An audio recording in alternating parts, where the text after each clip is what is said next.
All right, good morning and welcome back to the Weekend Debrief. It's Thursday, October 22nd. We have plenty to get to today. I'm Josh Durso. I'm joined in studio by Ted Baker from Finger Lakes News Radio. He's the host of Finger Lakes Morning News on WGVA and WAUB. Ted, welcome back. Never a shortage of things to talk about, is there? Never, ever. And one of them, just added in the last 15 minutes while we've been sitting here gabbing before we start, sports. We've got this a lot of unknown right now in the world of sports. People are curious, high school sports, how are they going, the fall sports?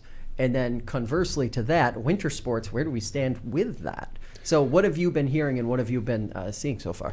Well, fall sports are going pretty well, all things considered. We've had a couple of schools have to suspend.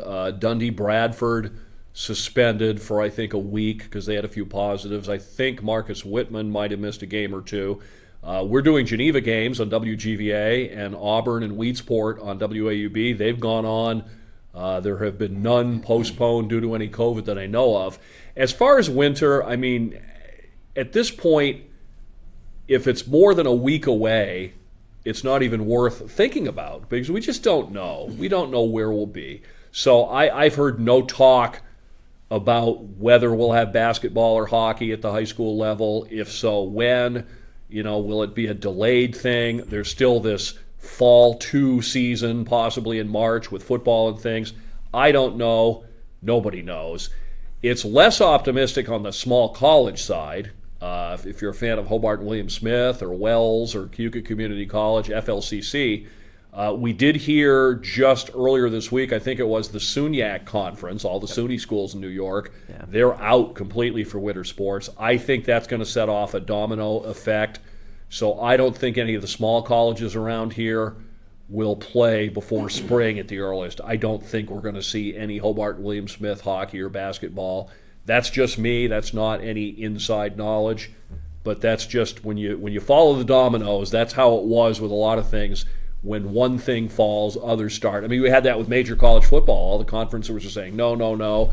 Then one of them came back, and the other one said, well, okay, I guess we should come back too. But obviously there's millions of dollars on the line there, which is a big factor. That's why we've had less effect the higher up you go because of the money involved. Yeah, and I've talked to different folks in the college sports landscape, and I'm talking like D2, D3, that space. And cost seems to be the big concern for a lot of those individual schools when you start to consider how much testing would be necessary, the frequency of testing, and how many student athletes you'd ultimately have to test on a pretty regular basis. You know, that cost when you think about a COVID test right now costing anywhere between, effectively like $125 and $200 per test.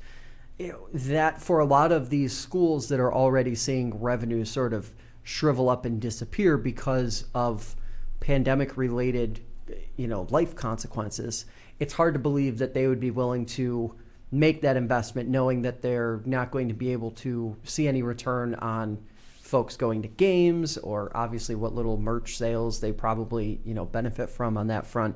It seems to be, like you said, very unlikely that college sports resume. My curiosity, though, with the high school landscape is this. Are we like we were in the late summer, early fall, looking for or waiting for Governor Cuomo to make an announcement? Are we waiting for him to say, effectively the way he did with high school soccer and sports like that in the fall, yes, go ahead, high schools. You can begin this under these circumstances with the modified dates? Or is it because we are already into the school year and enforcement on that side has clearly been a little more lax? And when I say enforcement, I mean guidance issued from the state to schools. Is it more of you have a start date already on the books, approach it with caution, and maybe the best case scenario is that basketball and winter sports like that are, say, middle of the road to less concerning can actually happen? Yeah, I think you've got it right. I think partly they're waiting for guidance, but partly I think everyone's learned the lesson of this summer where we made plans in June that blew up in July, and we made plans in July that blew up in August. So they can make all the plans they want here in late October for what they might be doing in December, but there's that giant gap of unknown between now and then. So I think it's more just a case of why don't we wait? If things are good, we can get sports started up. I mean, the way they did in the fall, it was about a 10 days notice.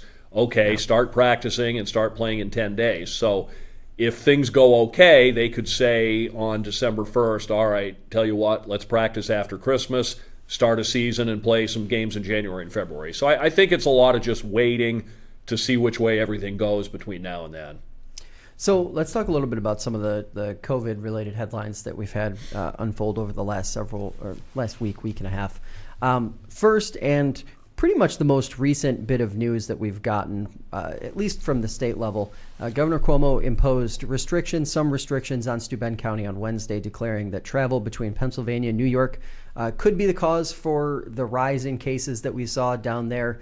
That's been basically unfolding, I'll say, for the last 45 to 60 days. Slowly increasing and definitely hitting a bit of a threshold here in recent weeks.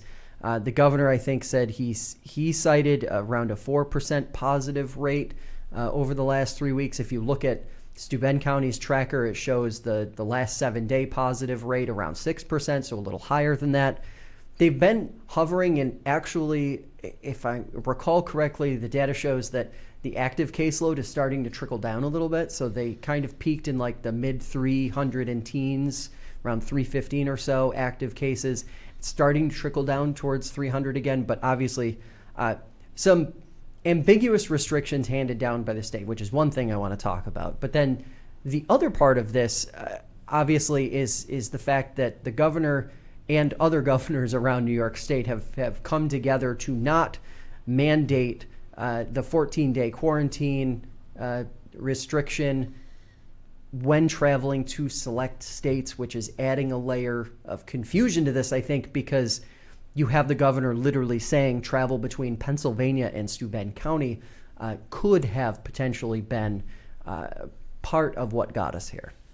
Well, I think, number one, if you follow the headlines over that period, like you said, 45 or 60 days, I'm not sure it has anything to do with travel to Pennsylvania. I think it has more to do with some nursing homes and some other medical facilities that we've known about way before that. Yeah. I've been very critical of the governor's response, so let me praise him where he deserves praise, and that is, and you said this last time we talked, that you liked the idea of taking a more localized approach rather than shutting down or rolling back entire regions. So I think he has recognized that the idea, we said before we went on the air, if this had happened in April in Steuben County, they'd have rolled back the entire southern tier to phase 2 or whatever. So I like that approach.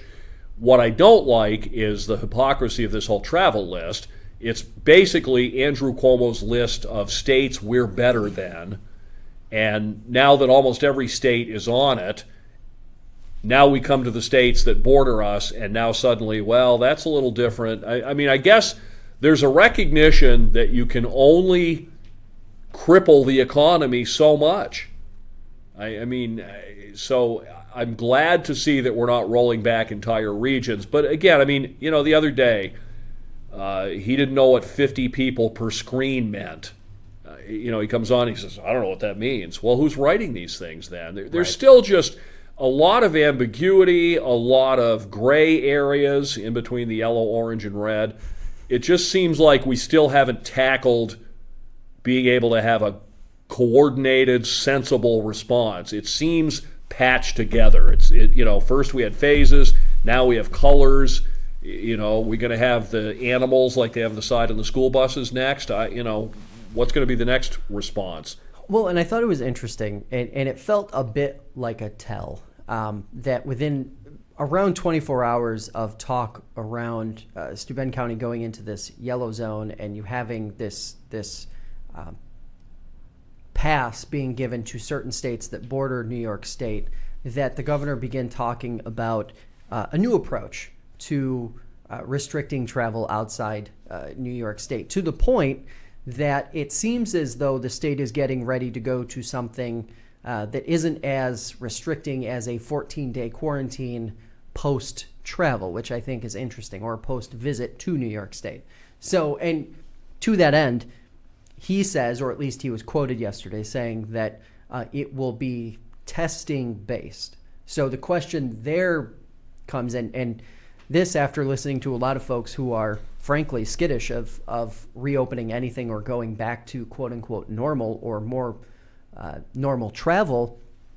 I don't see how testing corrects the fact that, or corrects for the fact that you could easily have people travel, test negative one day and test positive 2 days later.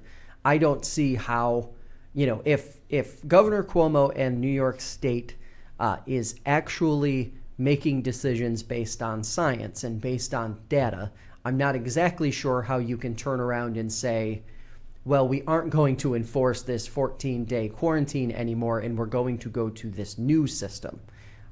I'm not really sure how that plays out, and maybe it wouldn't be as much of a change or as dramatic a change as it sounds like he's describing, but what he's describing sounds like pretty much the biggest shift we've seen since everything got shut down in March. Well, and the other aspect to this, too, is remember that these travel restrictions are really flying restrictions. For the most part, I'm aware of few, if any, instances where anybody's being checked when they arrive in a car. Right. So if I drive to a state that's on the list and spend a week there and drive back, number one, no one's even going to know. And number two, they're not going to do anything about it. So it's again, it wasn't well thought out. And I think, like I said, I think this was Andrew Cuomo's list of states that aren't as good as we are. And I think he was happy to see that number get up into the 40s so he can beat his chest and do his book tour and say, look what I did to stop COVID. Yeah, and it's interesting. I think universal application of guidelines, restrictions, science, data, whatever you want to use as your measuring stick is going to be the thing most critically reviewed after we get on the other side of this, right? So the next COVID-related headline that I wanted to talk a little bit about was yesterday we got news, and actually there's a story out of the Citizen that was pretty interesting because a handful of new businesses were fined in Cuyahoga County and signed consent orders for not complying with state mask mandates.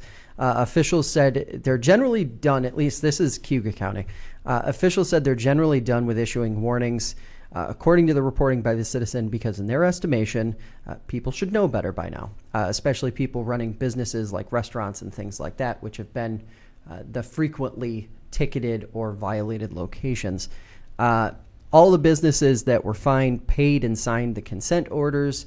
Interestingly enough, though, we still have the Wegmans issue looming, which we talked about probably about a month ago here on the show. They paid the $50 fine, which, and for those listening, yes, $50 is the fine that they chose. That is the fine that most counties have gone with as a first offense. However, that said, they paid the fine and didn't sign the consent order, and the attorneys for Wegmans responded to the county saying, look, we aren't responsible for our customers. Customers are going to do what they're going to do in our stores. And there was a bit of backlash and response from that, but I'm curious, and one of the things that we saw on social media, or some of the feedback that I saw from the original post was,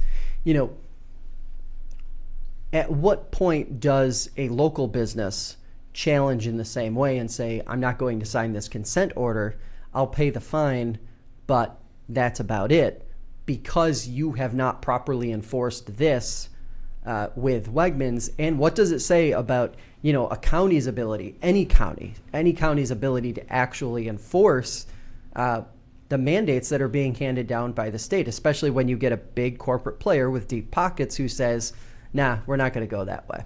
Well, I support what Wegmans has done, because I don't think you can control, nor should you be expected to control, every single person who walks into your store. I think also Wegmans has some very smart attorneys who are looking long term and saying, if we sign this consent decree, we've now essentially accepted that we're responsible for whatever issues might happen going forward, whether it's this issue or some other pandemic or some other issue related to customer behavior. So I think they've taken a long-term approach and said, we're not going to go on record as saying that we're responsible for everything a customer does. I mean, they're responsible for their employees, but I think in most cases, when we've had violations, it's been customers. I don't think there were very many stores where employees are openly flouting the mask rule. I know there have been a few, but I don't really think there have been many. So I think Wegmans is right on this. Yeah. And the other point on this one that I wanted to touch on came from Ontario County, or the other story that popped last night. We've all seen stories on it by now. Block parties being blamed for, or I guess you'd rather call them like cul-de-sac parties or something, neighborhood parties. Neighborhood parties have been identified by public health officials in Ontario County as a cause of some small microclusters, is what they're characterizing them as. And it was interesting, and part of the response that I read from the county, effectively saying, avoid all gatherings of any kind, but also masks and social distancing may be part of our everyday new normal after a vaccine is available. And that sentence was actually in the press release from Ontario County. And I just wanted to point out how, I think there needs to be, and I am a full supporter of wearing a mask. If you're in public, if you're around people, wear a mask. If you are going to get within 6 feet of someone, wear a mask. But I think there needs to be an element of public health officials, elected officials, everybody involved, reading the room a little bit and understanding that at this point in the pandemic, at this point in the whole response effort, saying things like this only incites one specific reaction. And it's not the reaction anybody wants. And it's not the reaction that anybody who wants to see people do the right thing and wear a mask wants to hear or see, right? We've seen it on Facebook. We've read those comments. We've gone through this whole thing. We've been doing it for 8 months now. Get away from that language. Do not even mention the fact that masks may be a part of post-pandemic life, because I hate to say this. Beyond the fact that maybe when people are sick, they will wear a mask if they go out into public. If you get the flu or if you have a cold, you will, as a courtesy, throw a mask on when you go to the store. That is the only way in which masks will be a permanent part of life or culture in the United States. And if it is not that, and it does end up being some sort of more permanent fixture, it will break along political and ideological lines just like everything else does in American politics. And it is really sad that we're still seeing that kind of response and that kind of language come from officials who, frankly, should know better. They've seen this. They know what's going on. And you're smirking over there because, we've been watching it. We've been listening to it every single day for the last, literally 8-9 months now. Well, and we're I'm going smirking. to keep hearing it. The reason I'm smirking, I have to be careful about what I say. I've already been reported to a county health department once, so I don't want to incur their ire again. I think there's two things going on. One is some county health departments and people who aren't used to being in the spotlight have kind of liked it. And hey, look at us, we can issue edicts and people react. It's kind of a power thing and a media exposure thing. But back to these parties, the block parties and things, I've seen a really strange sort of reaction in a lot of people. There is this idea that if I'm around people I know, I don't have to take any precautions. It's only with strangers, as if the virus will not jump from your aunt or your uncle or your friend or your coworker to you, but it will from that unknown person down the street. I mean, it's just silly. I've seen that in my own building at work. I work with some people that are militant mask wearers, but don't wear one inside the building because, well, it's just Ted. I know him. And you don't know me. You don't know where I've been. Not the same thing. I think, no, I mean, so I think at this point, yeah, put your mask on, like you said, as a courtesy, even if whether you're required to do it or not. But I agree that it just incites people to say this is what the new norm. We don't know what the new normal is going to be. We don't know what next Wednesday is going to be. That was the point we were making earlier. We don't know. So there's really, the old phrase is that those who speak don't know, and those who know don't speak. And I just want to say, I know that there is a lot of There's a lot of energy and there's a lot of discussion out there that this is political in terms of public health officials taking advantage of the moment that they have right now to drive policy or to do.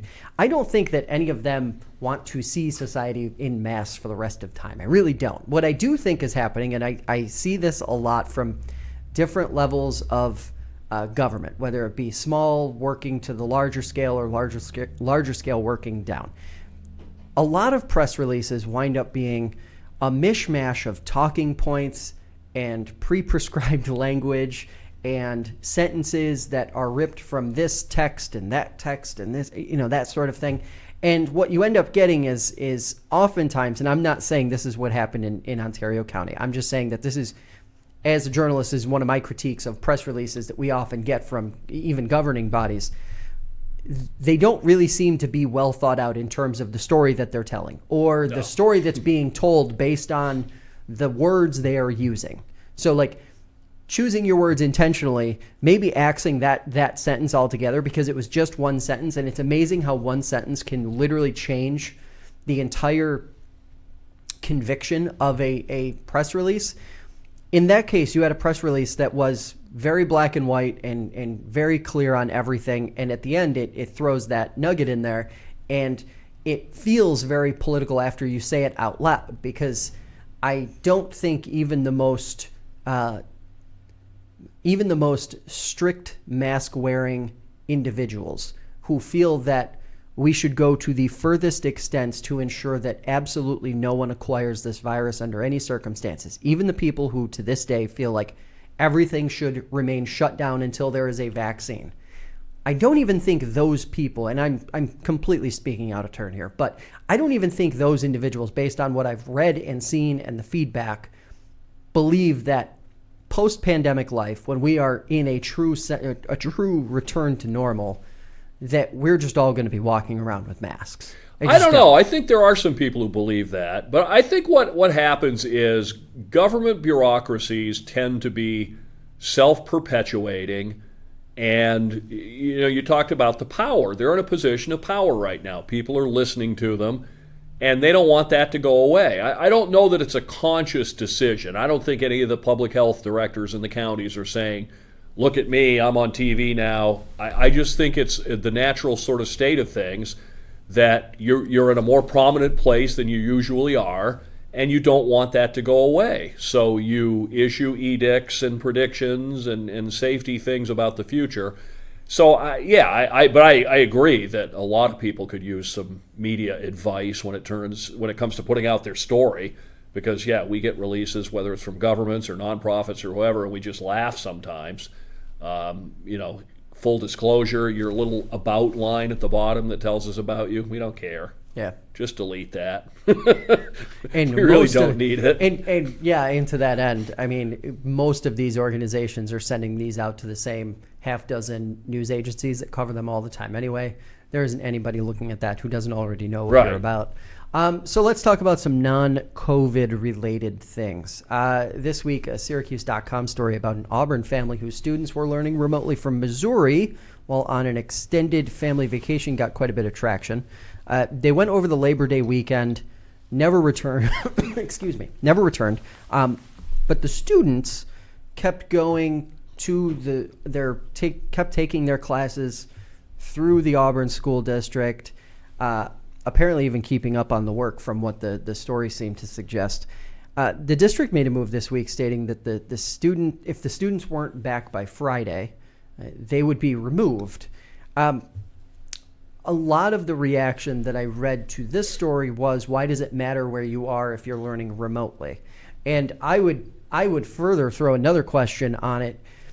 If you still own a home and you're still paying property taxes, additionally, on top of that, why should it matter where you are physically located? I mean, I'm curious where you come down on this, because this, to my surprise, after reading the story, this was one of those stories that after it sank in, I'm thinking to myself, I'm really surprised I haven't seen this already.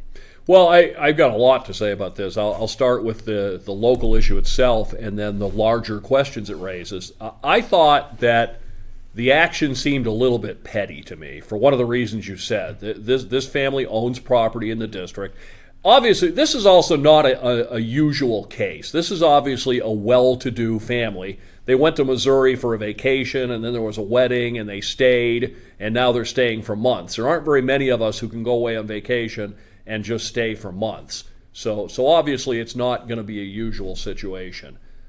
But here's some other questions. We have school districts who combine sports teams with kids in other districts.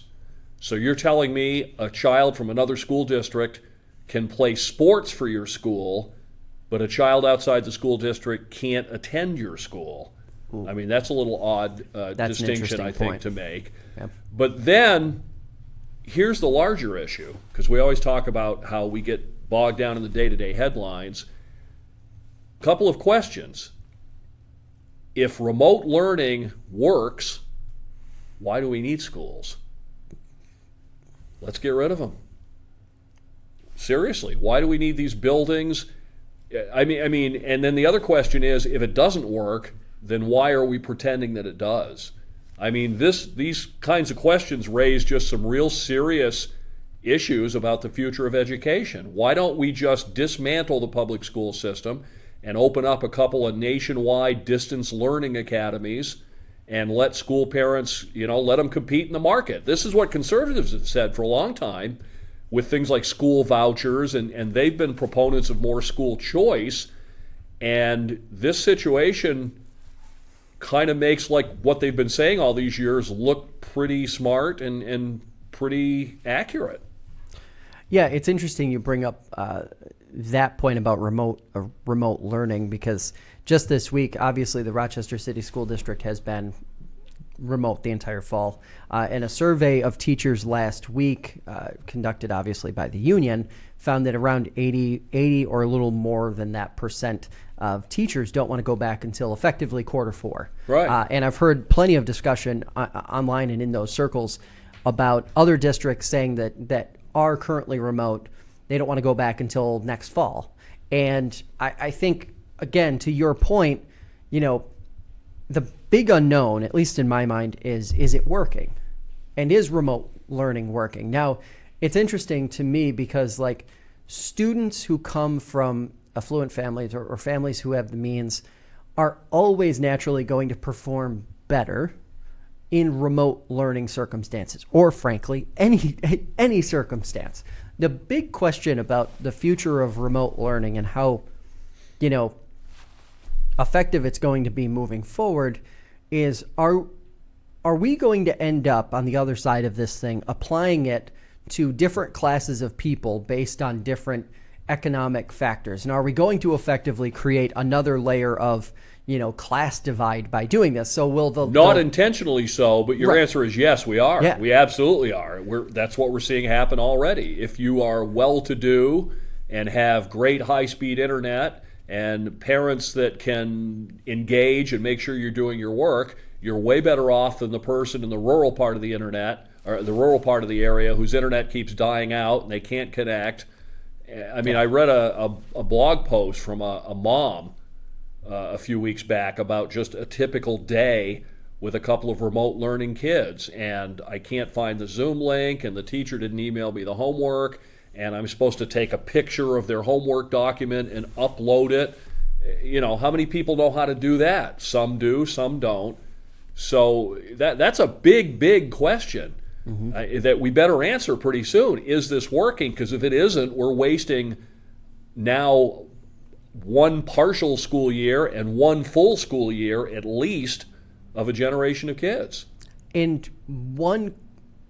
in my mind, I don't see a scenario where on the other side of this, at least for some students, this school year is going to have to be repeated, right? Like, this will have not been an effective method of learning for students. And if it's going to go on for a prolonged period of time, and when I say prolonged, I mean, half or more of the school year, then you're inevitably going to have some students that have to, restart or redo that year.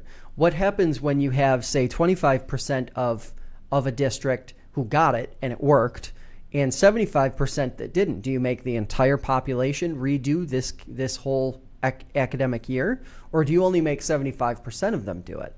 I mean, and then of course you have the financial implications that are at play here, right? Like, school in the K through 12 setting may have to be reimagined, as the governor has said over and over again, from a sheer dollars and cents perspective.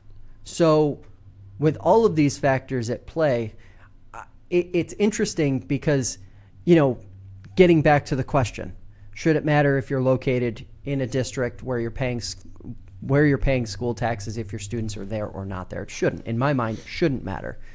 I don't know what exactly the district's logic was behind it, and maybe there was an intentional reason for it, but it seemed to be a decision that the district made from a perspective of, well, we're just doing this, and didn't really provide the context that I think was necessary. Well, and sadly, and I hate to say it, but we see this a lot with education, is they hide behind no comment. I mean, right. Nobody would step up and say, this is why we're doing it. I think why they're doing it is that what we've thought of as public education for our entire existence is beginning to break down. The idea behind public education is that it's in all of our interests to have an educated public, therefore we should all pay taxes for it, and the model is geographic. If you live where I do in Rushville, your kids go to Marcus Whitman. If we allow kids to start learning anywhere they choose with any district they choose, then what we know as public education is gone, and we're basically replacing it with private free market education. Again, that's what a lot of conservatives have argued for a long time. I think the people involved in public education don't like that idea. I think they like it the way it is, and they don't want to see us go to a, market cutthroat system where this school has to close down because all of its students decided they like to learn better over in this school. Yeah. And part of that, in my view, and this fits in really well with the next topic we're going to be talking about here, I think a lot of this is going to result in consolidation of different school districts. I think at the end of the day, especially when the money's being considered, we're going to see school districts, especially rural districts, small rural districts, or even districts that are close enough together where there's room for overlap, just a consolidation happening when the bills come due, so to speak. To that end, yesterday we had a consolidation of the sorts in the medical care of the region. Finger Lakes Health is partnering with URMC. And it's not a takeover, it's not an acquisition or anything like that. It's literally just a partnership. URMC is going to be providing some different services at the hospitals in Geneva and Penn Yan that are run by Finger Lakes Health. Curious readers asked, though, yesterday, does it feel concerning as medicine in the region continues to consolidate? Thoughts on that? Well, it isn't a takeover yet, is what I'll say. I think... And I want to tread carefully. Again, I have a lot of friends. I do a Finger Lakes Health segment twice a month, so I've talked to a lot of these providers and administrators. I think it's probably the beginning of the end of an independent Finger Lakes Health. We've got University of Rochester, and then we've got Rochester Regional are the two big players in the area now, and we're seeing their signs pop up everywhere. I think it shouldn't be surprising in an economy that's seen this kind of consolidation in every sector for years that it's going to happen in healthcare. At the end of the day, is it better for the consumer? I'm not sure. In the end, it's always spun as being this wonderful thing that leads to better everything for everybody. But, does it really? We've seen if you live in Geneva, Kmart closed, and so now you go to Walmart, but if Walmart doesn't have what you want, where do you go to get it? I mean, I'm not sure it's better, and our entire way of delivering health care is hugely broken, but instead we focus on the Affordable Care Act, should we have it, should we not? And meanwhile, a statistic I've seen a lot, and I like to quote, is we pay in America, I think the latest I saw was about $11,000 per person per year for healthcare. That's double to triple what every single other developed nation on earth pays. So I think it was probably inevitable, and I think at some point I would not be surprised to see the Finger Lakes Health name just simply go away, and we're going to have the two Rochester entities battling it out for control of the market. Yeah, and I think kind of interestingly enough, for me, it doesn't read as much of a surprise. Obviously, they had been soliciting for a partnership of some sort with someone since last summer. We kind of felt like this was coming. Maybe the thing that surprised me was that it wasn't more of a acquisition of the sorts, and it does at least right now seem to be more of a, we're going to provide these services and that's it. The reaction, I think, and I would imagine most seniors listening to this podcast have experienced this. You go to the doctor, whether your doctor's in Geneva, Clifton Springs, whether in Seneca Falls, Wayne County, wherever, Yates County,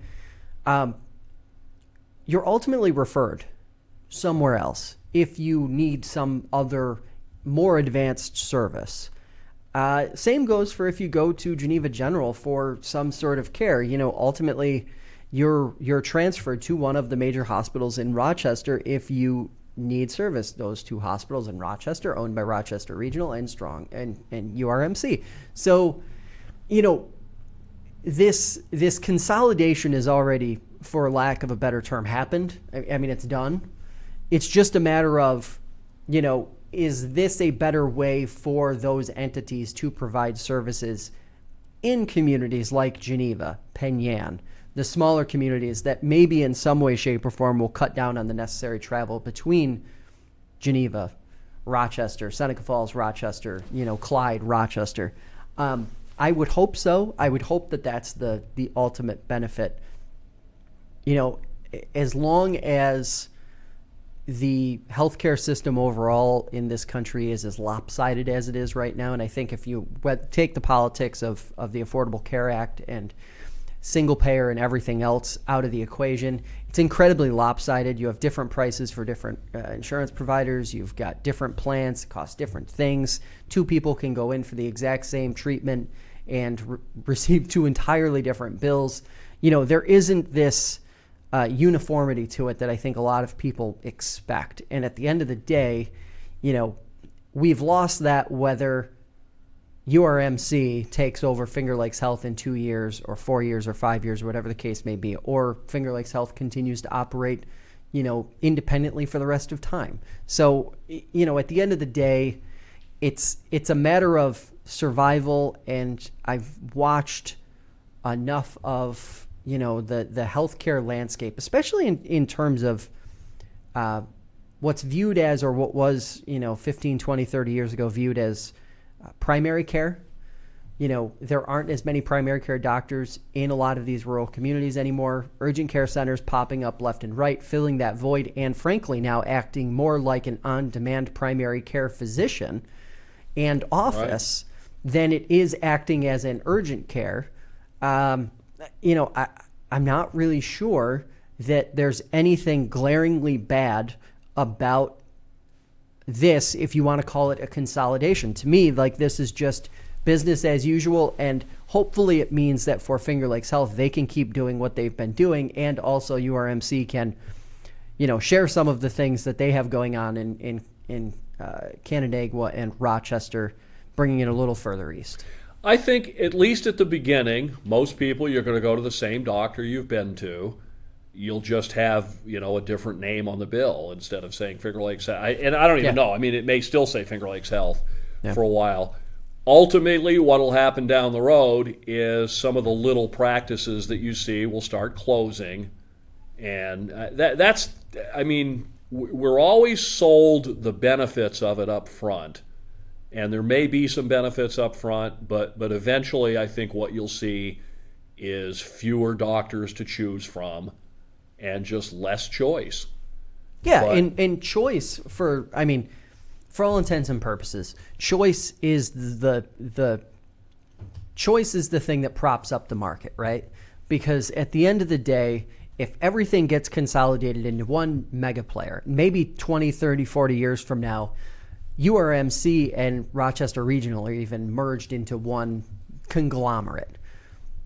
If for some reason that entity can no longer provide services, you're leaving an entire area without options, without any option, without any health care. So, and this is not to say that a doomsday scenario is happening tomorrow, but for those who don't like to see this kind of consolidation, this absolutely falls into that category where one less option. Look at having a baby. Right. I mean, 20, 30 years ago, there were, 8 or 10 or 12 places in the Finger Lakes you could do that. How many are there today? Not many, unfortunately. So let's talk a little bit about a story that we pushed out yesterday afternoon. So we confirmed that the Tyertown Board is considering a move away from the Magee Fire Department for fire service. This comes after internal disputes and organizational issues, according to various folks involved, including Supervisor Ron McGreevy, who said questions have been raised about Magee's board of directors, which prompted them to evaluate or at least consider other options. The state's Gaming Commission and Department of Labor have both come down on Magee in the last year in sort of unrelated but ancillary matters that seem to have contributed to some of the internal conflict that Supervisor McGreevy was talking about. All of that aside, what do you make of the circumstances and what it says about volunteer firefighting at this point? Obviously, manpower is that thing that we always come back to, and we seem to talk about anytime this type of topic comes up. Well, I'm not terribly up to speed on this particular issue, but I think that it smells like personality conflicts and other things besides.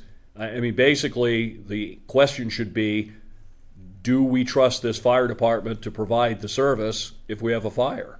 Yep. And if we don't, then we should look for somebody else. But I'm not sure that a lot of the sort of personality and political stuff really needs to come into it or should come into it.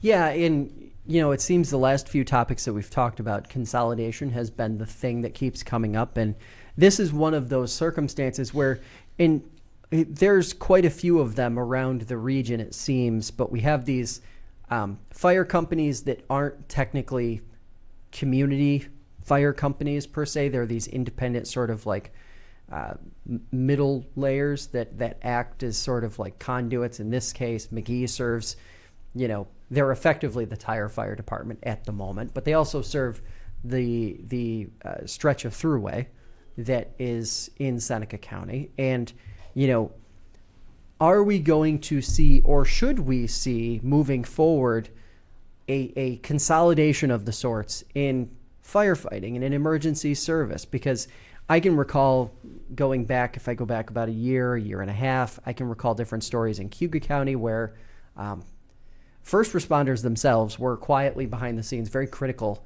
of response time. 2 different calls, 4 different reasons. And I don't know that response time or manpower are the specific things at play here, but that is a common issue for a lot of rural fire departments in general. So it does beg the question that, should towns like this, like Tyre, should they be going through this process on a pretty regular basis? Not to say that there aren't regular stress tests for these departments, but do you want your first test of how effective Magee or a similar fire department is responding when actual lives are on the line? Right. So, I think the status quo tends to win the day and win the conversation with a lot of these things. Magee was formed in 1948, and, it has decades and decades of history in North Seneca. But at the end of the day, would it not make more sense for Tyre to basically work out an agreement with, say, Junius, Clyde, Waterloo, and Seneca Falls to overlap and just grow those districts ever so slightly? It seems like something that couldn't not at least be considered. You have to think about it. And I think that's kind of a Band-Aid approach. I mean, the big issue is finding people to do this. Oh, yeah. To do it for little or no reward, with constantly increasing training regulations And I would be willing to bet, I don't know this for a fact, I would guess that the average age of volunteer firefighters has been going upward. I'm suspecting that probably fewer younger people are getting into this. It's the same thing, we've talked about this before with people serving in town government on various county boards and things. People are just less willing to give their time to these kinds of enterprises. So that you can consolidate if you want, but then you're just going to have one single fire department that's farther away from a lot of the fires than the combination of the two used to be. So I think it's another step back and look at the big picture. How do we get people to want to do this? Do we need to make it worth their while financially? If so, how are we going to do that when our governments are already stressed and under siege because of lack of revenue in this economic situation we're in? Yeah, it's tough, and it doesn't really seem like there's going to be any clear resolution to this on the short term. Officials in Tire, including Supervisor McGreevy, contend that a decision obviously will have to be made before the end of the year because that's when the contract expires. But before that, probably shouldn't expect anything huge on this front.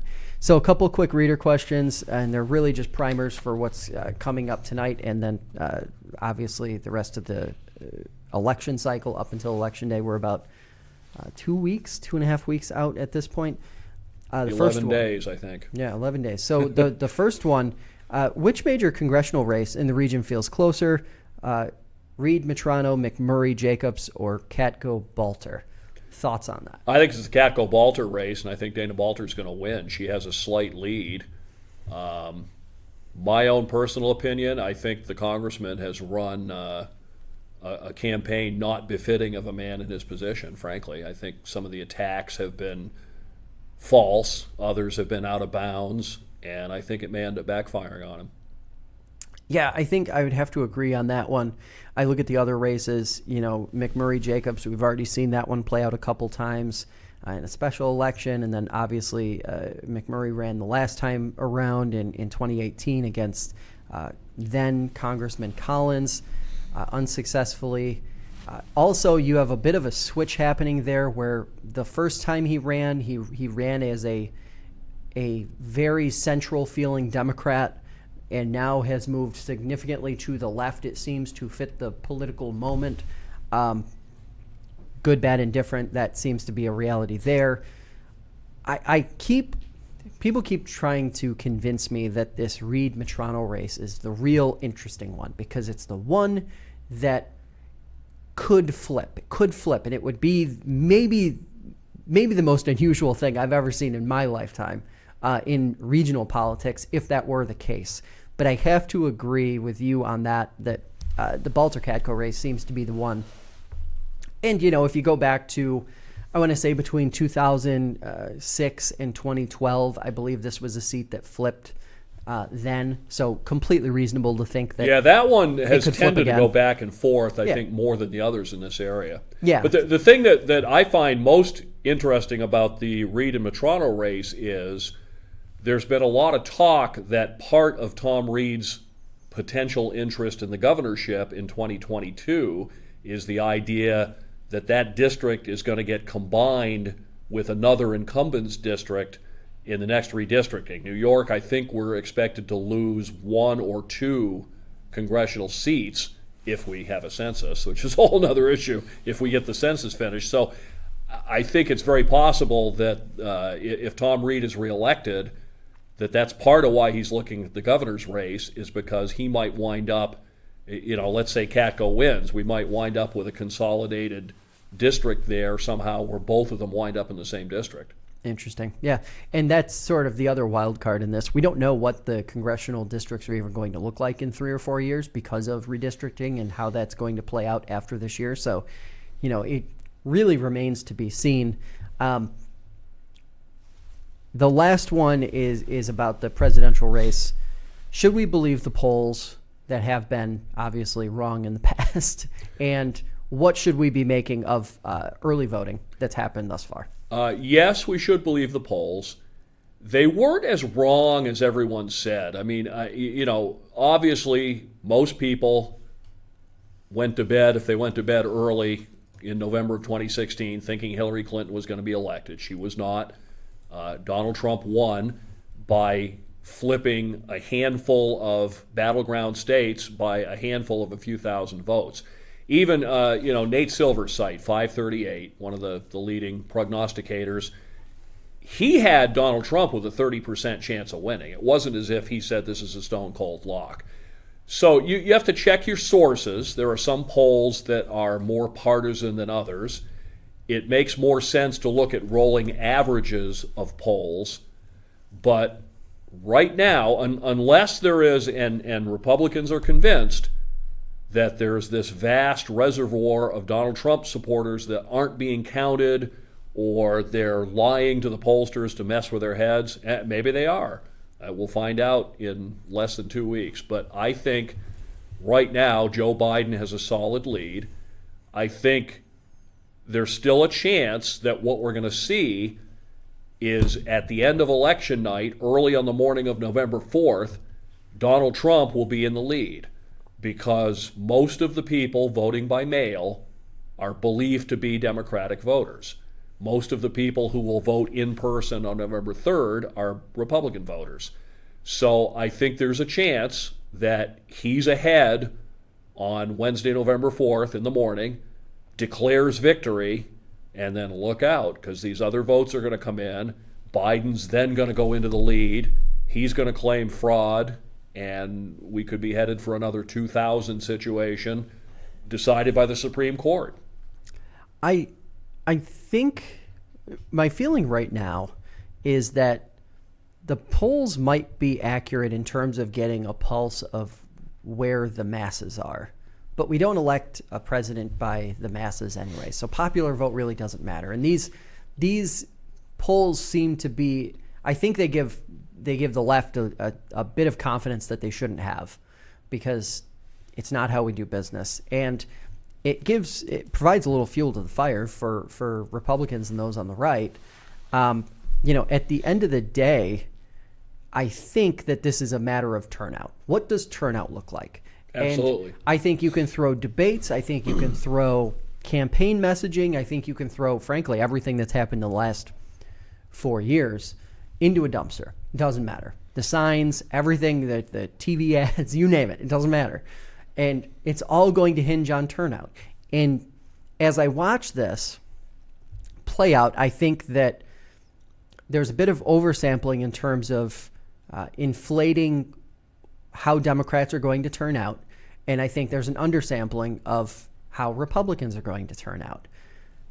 That said, I couch all of that by saying this. I don't think it's going to be close either way. I think the outcome is going to be very clear, whether it's a Donald Trump victory or whether it's a Joe Biden victory. I don't think it's going to be a close contest this time. And I think it's because a lot of this hinges on how engaged the really dedicated voter is. And those lifelong Republicans, those lifelong Democrats, who are the ones who actually turn out in force.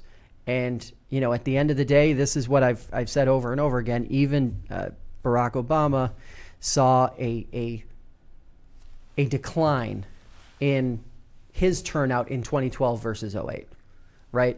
So there's always a natural fall off. So if there's anything that Republicans should be taking from this, it's that don't just assume that you're going to, the silent majority is actually going to turn out to vote, because voters are a very finicky bunch. And sometimes they just don't. Typically over the years, I think Republicans generally turn out their voters better than Democrats do. And also, you mentioned, I think if I remember correctly, Hillary Clinton won the popular vote by either 2 or 3%.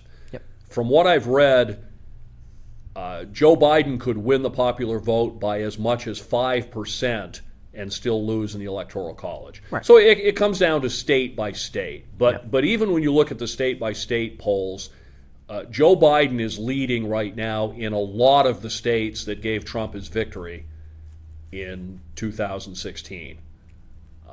How it's going to turn, I don't know. I disagree with you about a clear outcome, because I really think that there's a good possibility that Trump is ahead on the morning of November 4th, and then as mail-in votes are counted.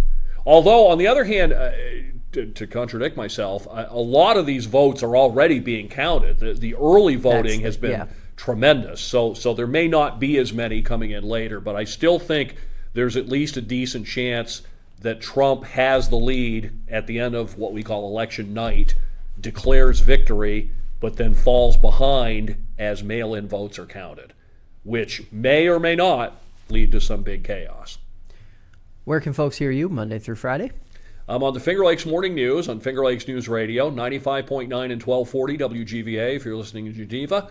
And by the way, that FM frequency is going to change soon, so I'll have to learn a whole new spiel. And on 98.1 and 1590 WAUB if you're listening in and around Auburn. Thanks for watching or listening. The show is available on Spotify and Apple Podcasts, as well as YouTube. Visit www.fingerlakes1.com/debrief to check out archived episodes or to leave us a message. For my guests in studio and the rest of the FO1 News team, have a great weekend, and we'll catch you next time.